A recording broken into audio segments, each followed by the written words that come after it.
गर्मियों के दिनों में आचार्य महाराज विहार कर रही थी और विहार करते करते आचार्य महाराज एक नगर में पहुंची। चतुर्दशी का दिन था तो नगर के लोगों ने सोचा कि आज तो चतुर्दशी है, आज तो पूरे संघ का उपास होगा।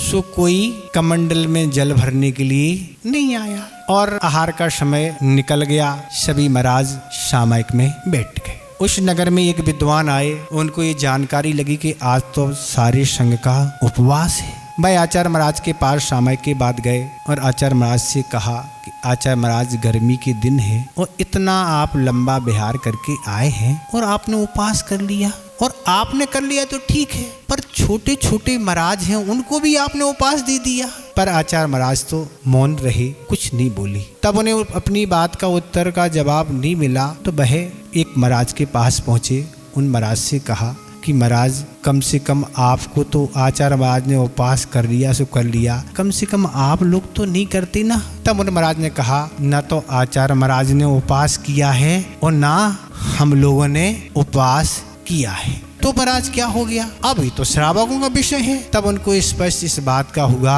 कि उपवास है नहीं, सारी बात चर्चा की। श्रावक तब पता लगा कि ऐसा ऐसा हमारा अनुमान था। फिर जाके तैयारी उन्होंने करा के फिर सभी महाराजों को आहार के लिए उठाया। तो ये हमने संस्मरण क्यों सुनाया, ये संस्मरण इसलिए सुनाया, बहुत सी बातें ऐसी सुनने में बहुत सारी गड़बड़ियाँ हो जाती, पर अपन को हमेशा विवेक रखना चाहिए। चाहे उपास की बात हो, चाहे किसी वस्तु के त्याग की बात हो। कभी कभी सुनने आता वो तो इनका त्याग है, वो इनका त्याग है। आपको जानकारी नहीं तो बोले ना पता करके बोले। तो कभी भी कोई ऐसे प्रसंग कभी आते हैं तो अपन को एक की जगह हम तो 3 लोगों से पूछ ले, क्या दिक्कत है ना, तो पूछ के फिर काम करें, नहीं तो क्या होगा, बहुत बड़ा अपन से अपराध हो जाएगा।